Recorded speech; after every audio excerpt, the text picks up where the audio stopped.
Forecast today, windy and unseasonably warm, 75 for the high, dropping to 60 overnight tonight. It's 62 now at DVE. So literally, figuratively, a beautiful day in the neighborhood. Perfect day to have our next guest on. In our celebration of 50 years of Mr. Rogers, it was great to read about this in the Post-Gazette yesterday. Tim Liebarger joining us right now from neighborhoodarchive.com. Tim, good morning. How are you, man? Hey, good morning, guys. Nice to be here. So, all right, you're from Illinois. And I am. you were a big fan of Mr. Rogers' Neighborhood. And so ask me this, or answer this for me if you could. Don't ask me this.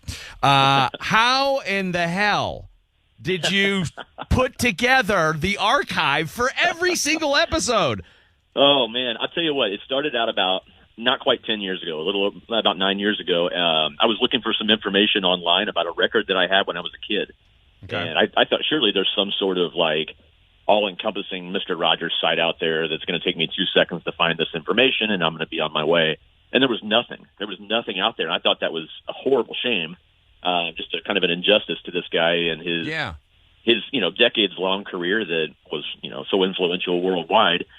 And it was a void in the internet, and that I felt like needed to be filled, and I figured who else to do it than me, I guess. So I just started it as just a general blog, and it snowballed immediately. People started stumbling across it and submitting more information, and it just took off. And so it kind of turned into a little hobby on the side, and then it just continued to grow and grow and grow. And here we are 9 years later, and it is what it is now. I love that your wife called it a hobby that got out of control. Yeah, that's exactly right. She does a good job of humoring me in my hobby here, but everybody's got their thing. Some people garden, some people do woodworking, and I guess I watch Mr. Rogers. Before we get too far into the Mr. Rogers stuff, I just want to ask you about being a guy who chronicles something on the web. Do you now have a special appreciation for other sites that do this? Do you consider yourself a member of this club? Does it make you want to do it again for like another show or some sort of... No, absolutely not. There's just not enough time in the day. I think there's a lot of topics out there that people are passionate about, and I feel like if that's something that is something that people, if they have a passion and there's not something out there for them, start it. Create it. Right. That's kind of what I did. But as far as, me taking on other things, absolutely not. I've got, a wife, 3 kids, a job. On top of all of this, there's just not enough time in the day. Okay, so how many episodes are there total? 895. And how did you get a copy of every episode? Just working in partnership with the Fred Rogers Company there in Pittsburgh. Okay, so you did work with them. They were sending you the copies. Yeah. I mean, we have a good partnership. They've been very helpful, very cooperative in helping me build what we've built. I think it's a tool that they're using, other people are using, just as much as the average fan is using. So I have binge watched a lot of stuff now because of Netflix and watching some of the old TV shows that I used to love. In succession, I've noticed new things about them. Was there anything about Mr. Rogers that you noticed by watching them concurrently over time? Was something that people might not have picked out? I'll tell you what, that's what's fascinating to me about that show is just how calculated everything was and how consistent it was, to where if you go back and you watch some of those earlier episodes, even the ones in black and white from the late 60s and then, as they turned to color in the early 70s, the only thing that really changed was him physically. Of course, they painted some walls here and there and moved some furniture around and things like that, but his message never changed. It was the same message that he presented in the late 60s that he presented in 2001 when the show wrapped up. And so, is there a major difference from start to finish? There's little ones here and there, but, that's what's fascinating is there's very little difference. Tim, I remember growing up as a kid and watching that show and driving past his house on Beechwood Boulevard and Squirrel Hill and thinking that this was such a localized program. Mm-hmm. To hear that it affected you is one thing, but I'm sure that you've heard that it's affected people. Like, what is the furthest distance that you've run into somebody that said, oh, my God, Mr. Rogers changed my life or inspired me at a young age? Yeah, I hear from people from all over the place. Most of it's centralized here in the States, but I'm able to kind of track the traffic that the website that I do gets. And yesterday I had 2 people in Southern Africa, that were using the site. Now those might be, Americans who have relocated or whatever the case is. But, every continent has been accounted for at some point. So he's affected people worldwide for a long time.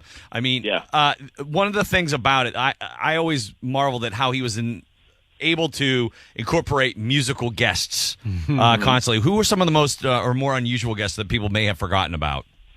Well, of course, everybody remembers Yo-Yo Ma and, some of the more common or, some of the clips that you see on YouTube a lot. I think some of the more fascinating ones were sometimes he would get members of the Pittsburgh community that were just people he knew or people he knew of, that were involved in arts there in Pittsburgh, and they would come on and they might play a homemade instrument they had made or something like that. Right. Or he might have a child come on and play the piano for a while, and I think that served a lot of different purposes. And so I think once he got, he would bring on those famous names occasionally, but I think more importantly, he would bring on people who were just your average everyday musicians. Did it ever seem like there was an episode where he was having a bad day? If he did, he covered it up really well. Yeah, I'll tell you that, because it was so consistent. Every episode is so consistent from one to the other, and so I'm sure just like everybody, he had his days that were good and days that he wasn't on, and if he did, he covered it up well. How long did this take you? Almost 900 episodes. That's ridiculous. I wrapped up the episode portion of it just this past December. And then I had started it roughly 9 years earlier. So it took me about 9 years. And so I would go through stretches where I would just hammer it, and cover a bunch in a short span. And then there'd be times where I would go a month and not cover any episodes. And so at different paces over the course of 9 years. So neighborhoodarchive.com is where people can go. Each episode is chronicled, and you maintain the site still. Did you get screen grabs from all the episodes and stuff, or is it just all like raw data? Like there's screenshots from each episode, probably about a dozen from each one on there. There's descriptions of each episode from start to finish. There's a list of the characters that appeared in each show, each song that was sung in each show. If there's a special guest that was on that episode, they're listed there as well. And then I've got a section on each episode. If there's any special notes, if there's anything that stands out to look for, or any mistakes that were made or anything like that would be fun to watch for. It is remarkable when you look at this. I'm sure maybe something like this could survive on Disney or Nickelodeon or one of the kids' channels these days. But, boy, I don't think anything this innocent would stick around very long, much less, for 900-plus episodes. I just clicked on episode 14 for the description, and it's like, Mr. McFeely stops by with a baby chimpanzee named Honey. According to Mr. McFeely, Honey's been misbehaving at the zoo. Zookeeper requested to be brought to Mr. Rogers, because that's what the zookeeper would do. He'd be like, this thing's acting up. Get him to Fred Rogers and have him whip him into shape. And then he's saying, I like you as you are. That's just, reading the description actually makes me feel kind of good. And then you have all of the guests in each or cast members that appear in every episode. This is pretty remarkable, man. Well, thanks. I appreciate that. Tim Liebarger, he is the archivist, neighborhoodarchive.com. And have you made a pilgrimage to Pittsburgh? I have. I've been there a few times. Actually, I was just there last weekend. Oh, okay, cool. So I'm sure this this 50th anniversary celebration is a big deal for you. It is. Yesterday on social media was a lot of fun. Just checking in once in a while and just seeing everybody sharing their thoughts, their memories, just general comments. Because everybody's got their Mr. Rogers story, whether it's something very personal or whether it's just having watched him as a kid. Everybody's got a Mr. Rogers story. And you're now a guidance counselor for a high school in Illinois?